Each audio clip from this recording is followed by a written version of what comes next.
Hello students, a very warm welcome to Let Us Master English. This is my third lecture on subject-verb agreement. Today we will learn some more basic concepts and rules of subject-verb agreement. Let's get started.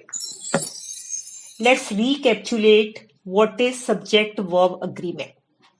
It suggests that verb agrees with the number means singular or plural, and person of the subject. Person means whether the subject is in first person, second person, or third person.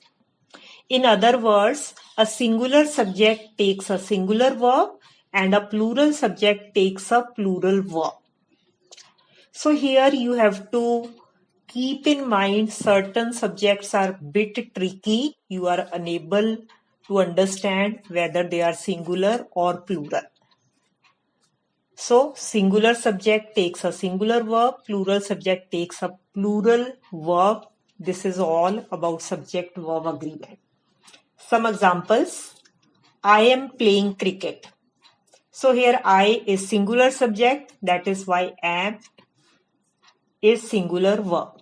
He is playing cricket. He, singular subject, is a singular verb. They are playing cricket. They, plural subject, that is why it is accompanied with are, that is plural verb. Children have stopped playing. Children is a plural subject, that is why have, plural verb. Now next rule is rule 14. Uncountable nouns such as furniture, sugar, rice, equipment, information, hair, scenery, etc. are considered singular subjects and get singular verb attached to them. And students, I have already discussed 13 rules in my previous two videos, that is lecture 1 and lecture 2 of subject verb agreement. And if you haven't yet watched those videos, please watch them. So this rule is very simple. With uncountable nouns, a singular verb is used. For example, the furniture in his room is very old. So furniture is an uncountable noun that cannot be counted. That is why is. The stationery is not sufficient for everyone. The equipment is still on the way. The luggage is missing from the flight. The weather is going to be pleasant today. Next rule. The nouns like amends, archives, compasses, glasses, trousers, scissors, spectacles, pants, wages are always considered plural, and the verb attached along is also plural. But when used with a pair of, they are considered to be singular, then the verb attached along also becomes singular. So this you have to remember. With all these nouns, you must provide a plural verb, but if a pair of is written before these nouns, then your subject becomes singular. So singular verb is to be provided. For example, a pair of jeans is lying on the ground. Here we have used a pair of, that is why is, singular verb is used. Scissors are blunt. So here with scissors we have used plural verb, that is are. Very simple it is.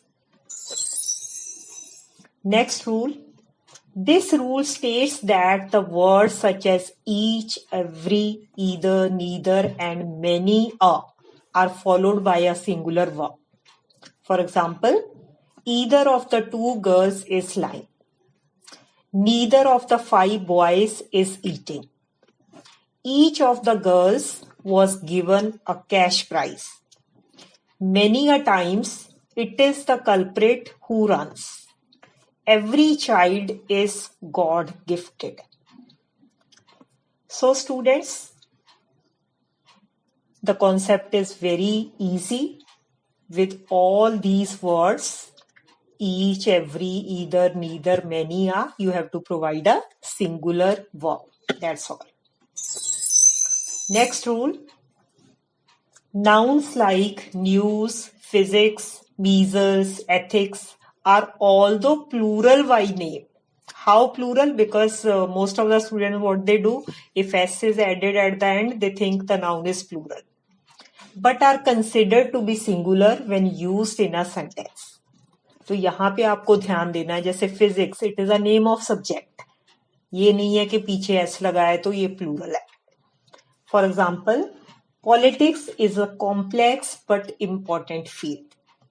Physics is mostly loved by students. Measles is now curable by getting timely vaccines. Next rule. Some nouns appear to be singular, but in reality they are plural. So plural verb will be used with them. These include cattle, people, infantry, gentry, etc. So here cattle, no S is there at the end, but it is plural. People, S is not there, but it is a plural noun. It means many persons. For example, people were very happy. So people is in itself a plural noun. That is why we have used were. Cattle are grazing. So students, that's all for today. Here is an exercise on subject-verb agreement. Please solve this exercise. Some more questions are here. And you can find the answers here. After solving, please check your answers. That's all for today. Thank you very much for watching this video. And for more such videos, kindly subscribe my channel. And please do not forget to press the bell icon for the latest updates. Please share, comment and like my video. Thank you very much.